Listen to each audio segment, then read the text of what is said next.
పరిపాలన అయితే చాలా నీచంగా ఉందండి, దరిద్రంగా తయారు చేశారు. అసలు ఏది పరిపాలన అనేది చేత కాదు. ఎందుకంటే వాళ్ళు రౌడీజం చేసి అలా చేసుకునే వాళ్ళు తప్ప పరిపాలన అవగాహన లేని వాళ్ళు ప్రజల్ని ఏదో మోసం చేసి మభ్య పెట్టి వాళ్ళు అధికారంకి వచ్చారు. దాని పరిపాలన అయితే చాలా అసలు బాగాలేదు. సంక్షేమ పథకాలు ఏం రావట్లేదండి. సంక్షేమం ఏముందండి, అసలు ఒక చేత్తో తీసుకున్నాడు, గుప్పెడు చేస్తున్నాడు అంతే. 175 కాదండి, ముందు ఆయన పులివెందల చూసుకోమనండి. అంటే మొన్న అంత రాష్ట్రం మొత్తం గురించి అసలు ఆయనకు అవసరం లేదు.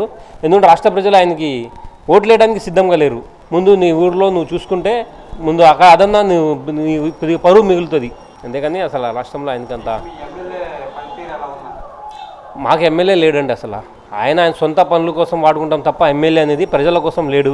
ఆయన సొంతము గుళ్ళు డబ్బులు ఎలా తినాలి, డబ్బులు ఎలా సంపాదించాలి, ఎక్కడ మోసం చేయాలి, ఎక్కడ లూటింగ్ చేసుకోవాలి, ఏ గుళ్ళో ఏ చిబ్బరి కుప్పలు అమ్ముకోవాలి అనే పని మీద ఉన్నాడు తప్ప విజయవాడ ప్రజలకి అభివృద్ధి చేయాలి, ఉన్న క్యాడర్కి ఏదో న్యాయం చేయాలి అనే సమస్యలు ఆయన లేడు.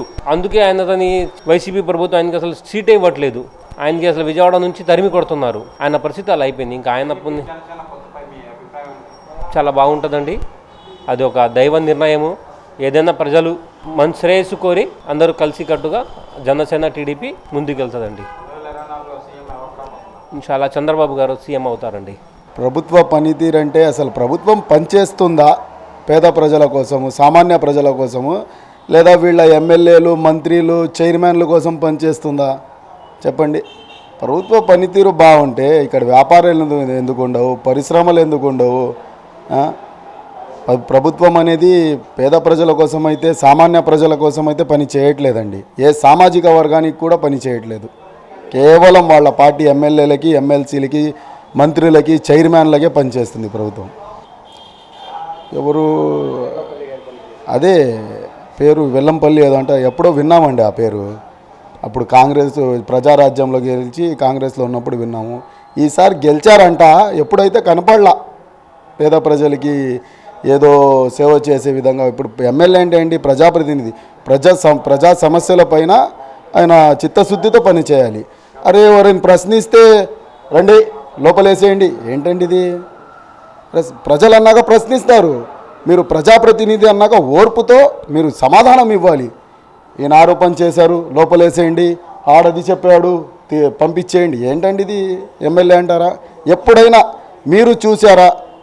మాకు ఈ స్వాతంత్రం వచ్చినప్పటి నుండి ఇటువంటి ఎమ్మెల్యేని మీరు చూసారా? ప్రశ్నిస్తే లోపలేయించే ఎమ్మెల్యేని. ఇది ముఖ్యమంత్రితోనే వస్తుంది, అదే జగన్మోహన్ రెడ్డి గారితో. అవును, వాస్తవమే. పేదోడంటే ఏంటి? డైలీ కూలీలు. ఆయన నిజంగా పేదోడు లేకుండా చేస్తున్నారు, వాస్తవం. అది అయితే అడుక్కునేవాళ్ళు చేసేస్తున్నారు అందరినీ. అడుక్కునేవాడికి పేదవాడికి చాలా తేడా ఉంది. ఈరోజు అందరూ అడుక్కునే గతిలో పట్టాయి, అడుక్కునే స్థితిలో దిగారు అని చెప్పింది నిలబెట్టారు కదా. ఇంకేంటి సార్? మా వంటం గురించి మాట్లాడదాము. ఎలా పరిష్కరించారంటే దాదాపు 2 సంవత్సరాల నుండి గణపతి రోడ్ వేస్తూనే ఉన్నారు. చూడండి అలా అయితే ఎలా పనిచేస్తున్నారు. అసలు సంక్షేమ పథకాలు ఎవరికి వస్తున్నాయండి? చంద్రబాబు నాయుడు గారు ₹1 ఇస్తే సంక్షేమ పథకము 10 రూపాయల ఆదాయం తెచ్చేవాళ్ళు, రాష్ట్రానికి సృష్టించేవారు. ఈయన ₹1 ఇస్తున్నారు, 10 మా జేబులో నుండి తీసేసుకుంటున్నారు. ఏంటండి ఇంకా పనితీరుది వీళ్ళది? చంద్రబాబు నాయుడు గారే 2024లో ముఖ్యమంత్రి అవుతారండి. టీడీపీ జనసేన పొత్తు అనేది అది దైవ నిర్ణయము. ఇన్షాల్లా వీళ్ళిద్దరు కలవడం వల్ల ఎట్టి పరిస్థితుల్లో 160కి పైన సీట్లు మాకే వస్తాయి. అందులో పులివెందులు కూడా మర్చిపోతారేమో, అది కూడా రాసుకోండి. పులివెందులు కూడా మాకే వస్తుంది. తెలుగుదేశం పార్టీ వ్యవస్థాపక అధ్యక్షులు నందమూరి తారక రామారావు గారు తెలుగుదేశం పిలుస్తోంది, రా కదలిరా అని నినాదాన్ని ఇస్తే లక్షలాదిగా ప్రజలు తరలి బహిరంగ సభలకు వెళ్ళారు. మరి ఈరోజు నారా చంద్రబాబు నాయుడు గారు రా కదలిరా అని పిలుపునిచ్చారు. ఈ వైఎస్ఆర్సీపీ ప్రభుత్వానికి వ్యతిరేకంగా ఏదైతే అవినీతి ఉందో ఈ అవినీతికి వ్యతిరేకంగా రా కదలిరా. ఏదైతే ఓట్లు తీసుకొని అభివృద్ధి చేయకుండా వీళ్ళు పాలన సాగిస్తున్నారో ఇటువంటి పాలనకు వ్యతిరేకంగా రా కదలిరా. ఏదైతే మైనారిటీల కోసం మేము పాటుపడతామని ఓట్లు తీసుకొని మైనారిటీలను అణగదొక్కుతున్నారో దానికి వ్యతిరేకంగా రా కదలిరా అని నారా చంద్రబాబు నాయుడు గారు ఈరోజు పిలుపునివ్వటం జరిగింది.